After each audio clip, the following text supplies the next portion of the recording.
teman-teman, ini hasilnya. Bisa teman-teman lihat ya.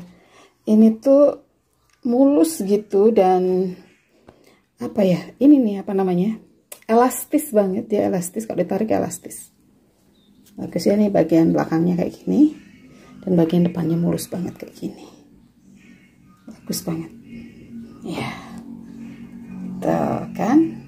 Bagus. Ini memang dibuat tebal. Bukan yang tipe tipis gitu, bukan. Kepentingannya untuk risol, jadi kita perlu lebih tebal. Ini juga bisa dibikin untuk piscok, tidak akan bocor karena memang dia sangat elastis. Nah, untuk membuktikan elastis ini aku remas teman-teman, kuat banget ngeremasnya. Dibuka itu balik lagi ke bentuk semula. Dan ini coba biar lebih yakin, aku bikin peremasannya kayak gini nih. Dan ketika dibuka kembali lagi ke bentuk semula. Dan ini bikinnya gampang banget. Ayo kita simak aja.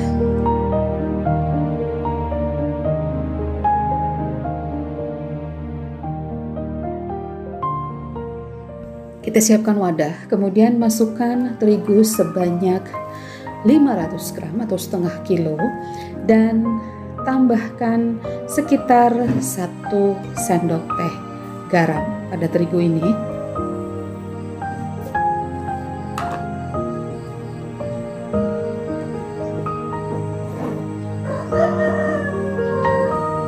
Aduk rata dan buat lubangan di tengah, kemudian tambahkan air bertahap saja dulu. Ini totalnya 500 ml. Kenapa di awal sedikit dulu? Biar nanti tidak bergerindil gitu ya, akan bisa lebih mulus. Terus lakukan pencampuran ini tidak perlu diuleni, jadi cukup tercampur saja, itu sudah bisa untuk jadi bahan risoles, karena memang kita akan membiarkannya minimal 6 jam. Jadi dia ada pembentukan gluten secara alami, tanpa ulen sekalipun dia akan bisa jadi mulur dan elastis adonannya.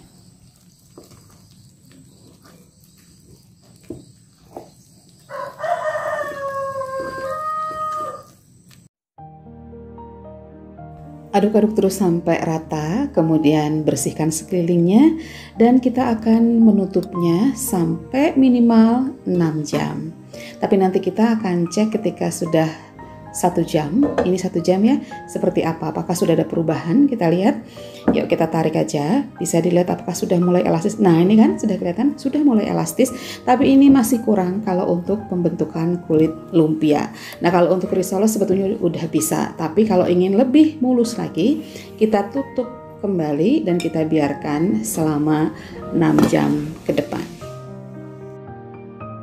Teman-teman, inilah kondisinya setelah lebih dari 6 jam, itu dia sangat mulur, udah kayak karet banget dan siap untuk dibuat menjadi kulit lumpia yang tipis. Kita akan coba dibuat kulit lumpia dulu, baru nanti untuk kulit risoles ya. Adonannya mulus elastis seperti ini dan kita coba di wajan aluminium tanpa minyak, diangkat seperti ini teman-teman. Dan ini ketika mulai mengering kita angkat, itu hasilnya tipis seperti kulit lumpia kalau kita beli. Ketika diangkat adonannya, bahkan dia terlepas dari mangkoknya. Ini bukti bahwa dia memang elastis. Nah teman-teman, karena sekarang kita akan membuat kulit risoles dan lebih tebal, maka nggak bisa kayak gini. Ini untuk kulit lumpia. Kalau kulit risoles, maka ini akan kita encerkan lagi menggunakan air.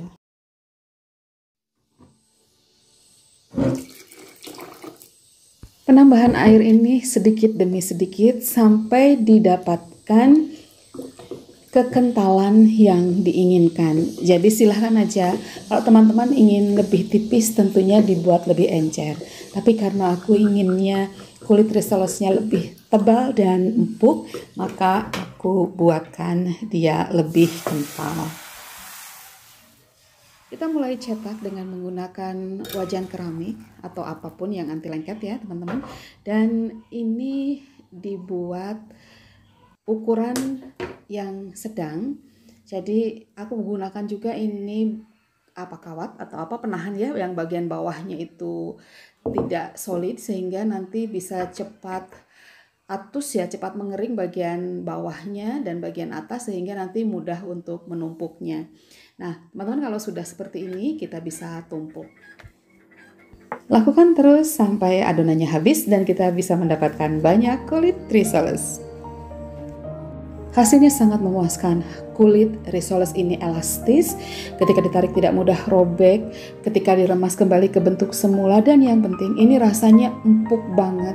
Jadi ketika dimakan itu, ketika risolesnya udah jadi, itu rasanya kayak udah ada telur di dalamnya, padahal bahannya hanya terigu, air, dan garam. Skip bahan lain, hemat dengan cara ini. Bisa digunakan untuk jualan juga ya teman-teman.